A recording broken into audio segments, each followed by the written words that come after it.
President Trump lost key swing states by clear margins. His barrage of lawsuits claiming widespread voting fraud has been almost universally dismissed, most recently by the Supreme Court.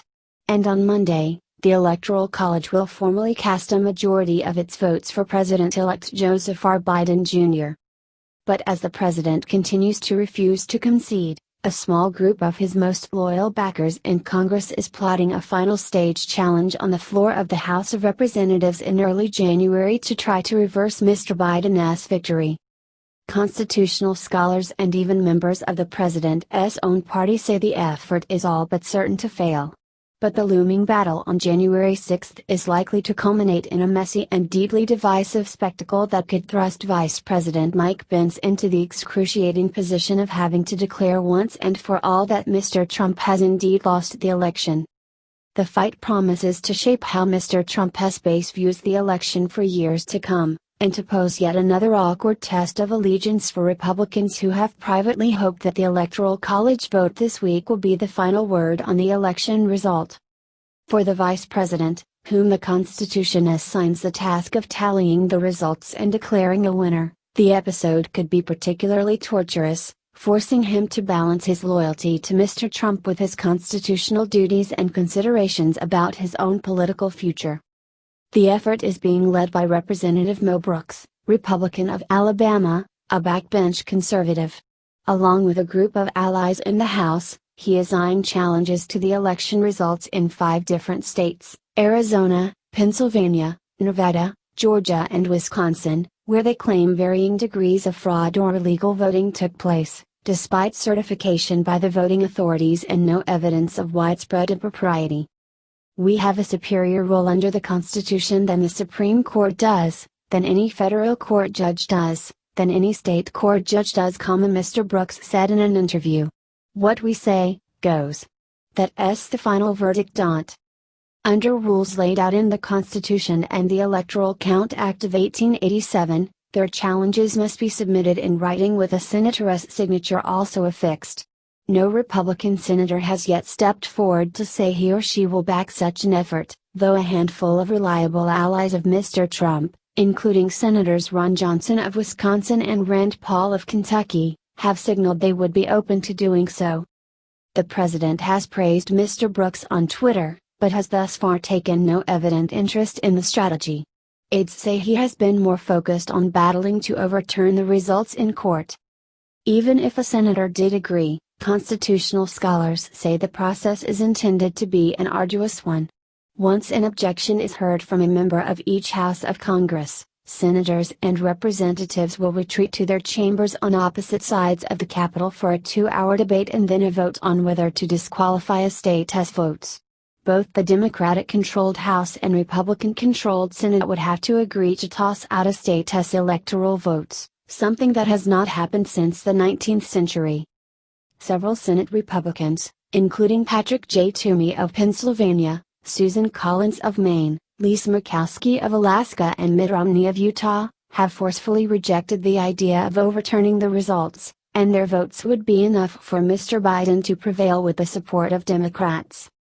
The January 6 meeting is going to confirm that regardless of how many objections get filed and who signs on, they are not going to affect the outcome of the process, said Edward B. Foley, a constitutional law professor at Ohio State University who has written extensively on the electoral process.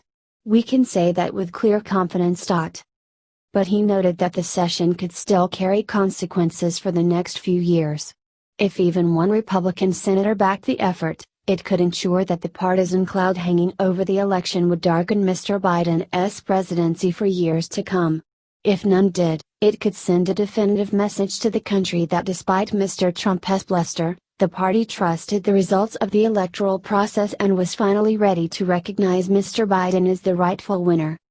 Mr. Brooks is far from the first lawmaker to try to use the tallying process to challenge the results of a bitter election loss.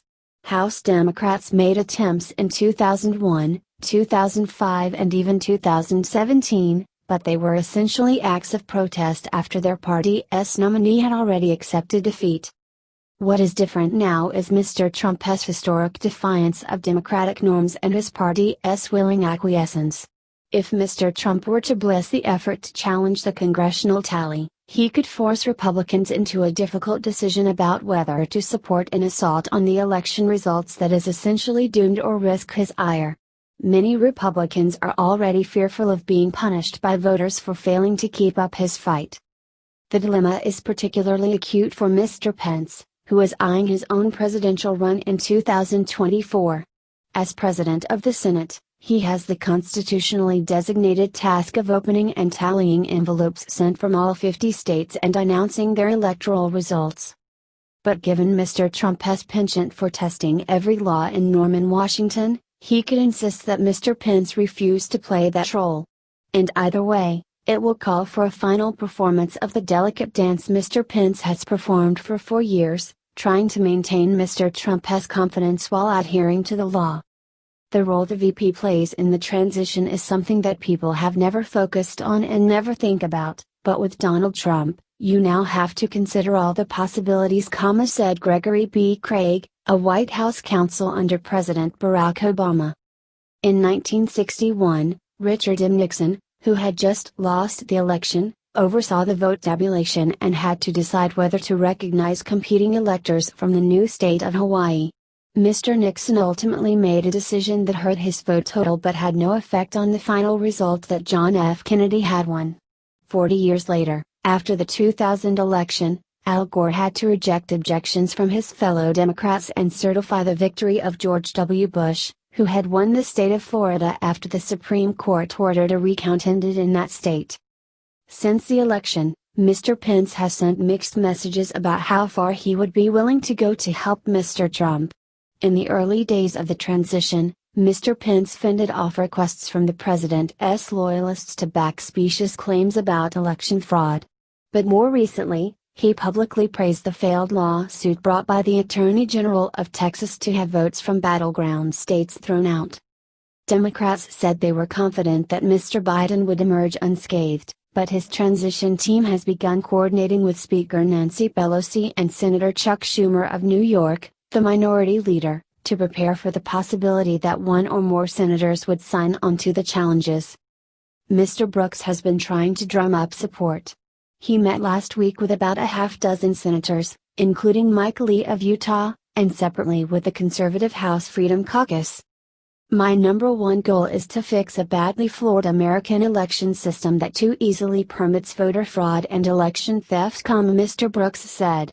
A possible bonus from achieving that goal is that Donald Trump would win the Electoral College officially, as I believe he in fact did if you only count lawful votes by eligible American citizens and exclude all illegal votes.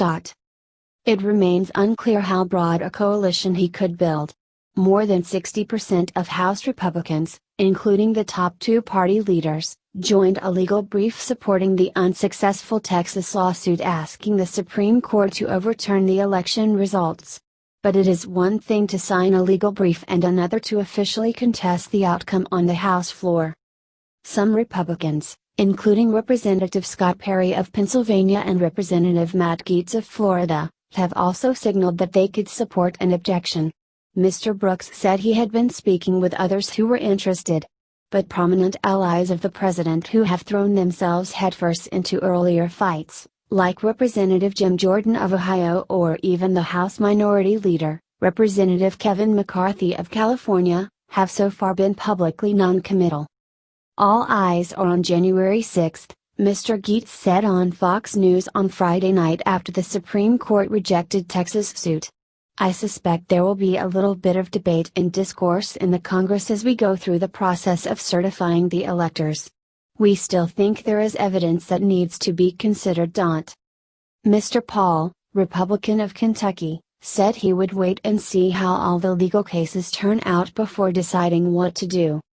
Mr. Johnson plans to hold a hearing this week examining the irregularities in the 2020 election, featuring Ken Starr, the former independent counsel who is a favorite of the right, and at least two lawyers who have argued election challenges for Mr. Trump. Whether he proceeds to challenge results on January 6, he told reporters last week, depends on what we find out.